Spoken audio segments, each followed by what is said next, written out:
Halo teman-teman, bagaimana kabar kalian? Semoga selalu dalam keadaan yang baik-baik saja. Sebuah catatan kriminal mulai dari pelecehan seksual, pembunuhan hingga mutilasi kepada 24 orang laki-laki muda antara tahun 1918 hingga tahun 1924 ini membuat seorang pria asal Jerman harus dijatuhi hukuman mati.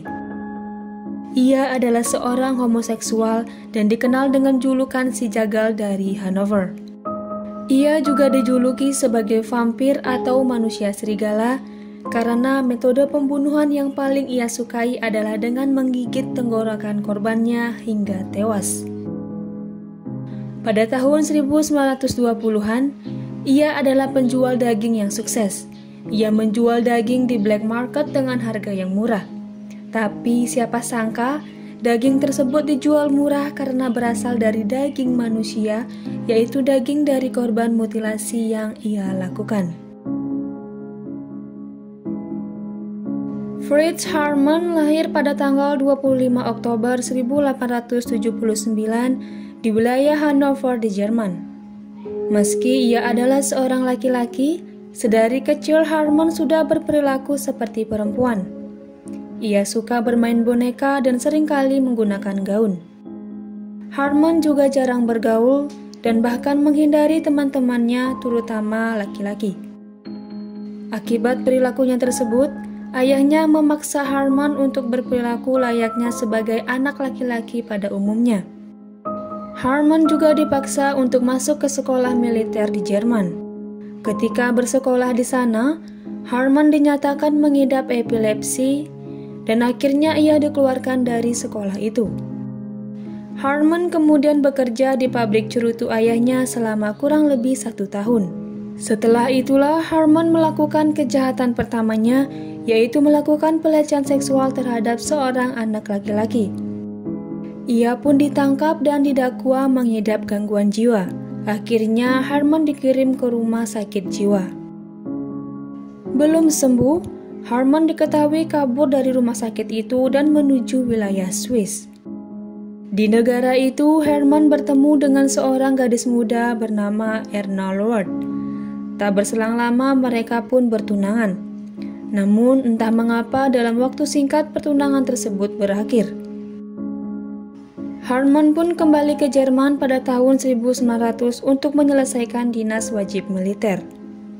13 tahun kemudian, Haarmann menjalin hubungan sesama jenis dengan seorang pria bernama Hans Grans.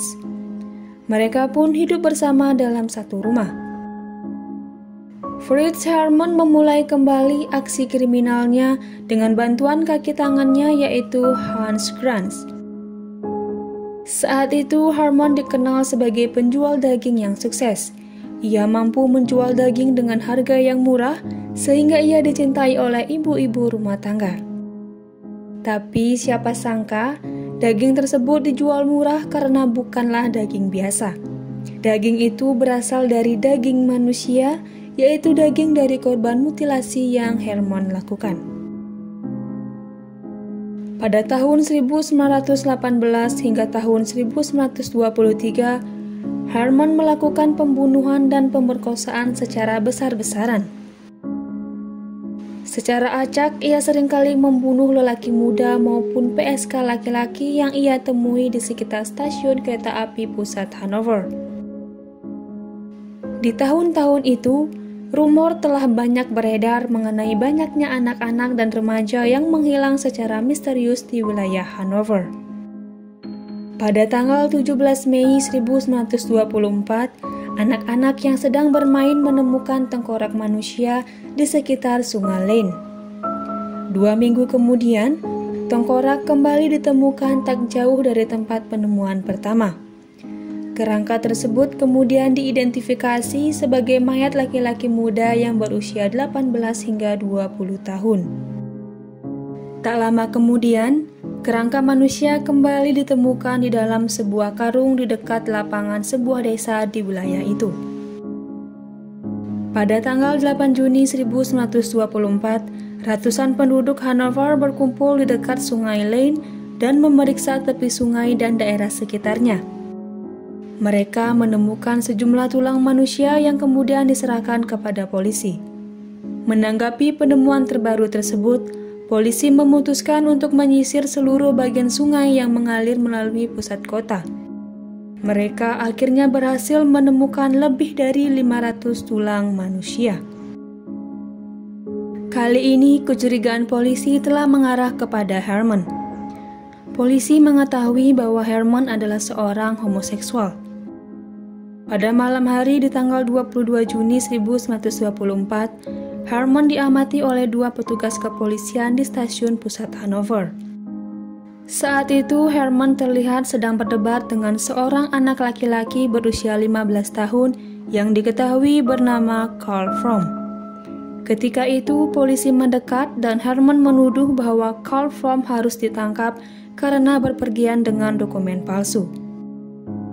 Setelah anak laki-laki itu ditangkap, ia memberitahu polisi bahwa ia telah tinggal bersama Herman selama 4 hari dan ia telah berulang kali diperkosa oleh Herman. Anak laki-laki itu juga mengakui bahwa ia diancam oleh Herman dengan menggunakan pisau. Herman pun kemudian ditangkap keesokan harinya dan didakwa melakukan pelecehan seksual. Setelah ditangkap, apartemen Herman digeledah. Polisi menemukan fakta bahwa dinding apartemen Herman banyak berlumuran darah. Awalnya Herman sempat berkilah bahwa darah tersebut adalah bekas daging sapi yang ia potong. Selain itu, polisi juga menanyakan aktivitas Herman kepada tetangganya. Tetangga Herman menyatakan bahwa banyak lelaki muda yang berbeda seringkali berkunjung ke apartemen Herman. Titik terang pun mulai terungkap pada tanggal 29 Juni 1924. Polisi menemukan pakaian, sepatu boot, dan kunci yang ditemukan dan disimpan di apartemen Herman. Barang-barang tersebut diidentifikasi sebagai milik seorang laki-laki muda bernama Robert Wetzel yang berusia 18 tahun yang sebelumnya telah dilaporkan menghilang. Atas penemuan itu, Herman akhirnya mengakui telah memperkosa, membunuh, dan memutilasi banyak pria muda. Metode pembunuhan yang paling banyak dan yang paling ia sukai adalah dengan cara menggigit tenggorokan korbannya hingga tewas.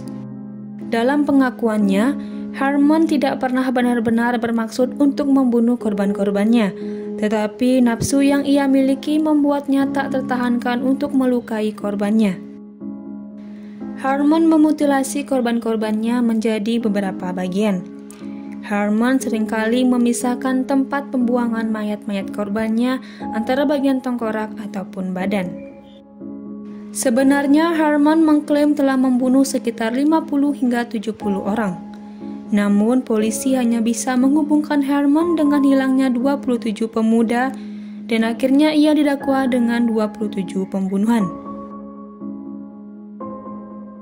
Pada tanggal 19 Desember 1924, pengadilan memutuskan bahwa Herman dinyatakan bersalah atas 24 dari 27 pembunuhan dan dijatuhi hukuman mati dengan cara pemenggalan. Hukuman yang sama juga diberikan kepada teman prianya yaitu Hans Grans. Hans Grans sempat mengajukan banding, namun upaya tersebut ditolak pada tanggal 6 Februari 1925. Herman akhirnya dieksekusi pada tanggal 15 April 1925 pada pukul 6 pagi di halaman penjara Hanover pada usianya yang 46 tahun.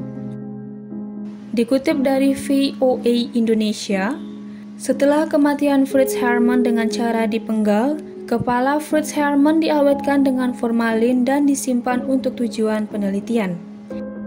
Pada tahun 2014 atau sekitar 89 tahun kemudian, kepala pembunuh berantai Jerman itu akhirnya dikremasi. Tidak jelas bagaimana proses ataupun hasil dari penelitian itu, namun kisah Fritz Herman memberikan sejarah yang mengerikan untuk catatan kriminal di Jerman.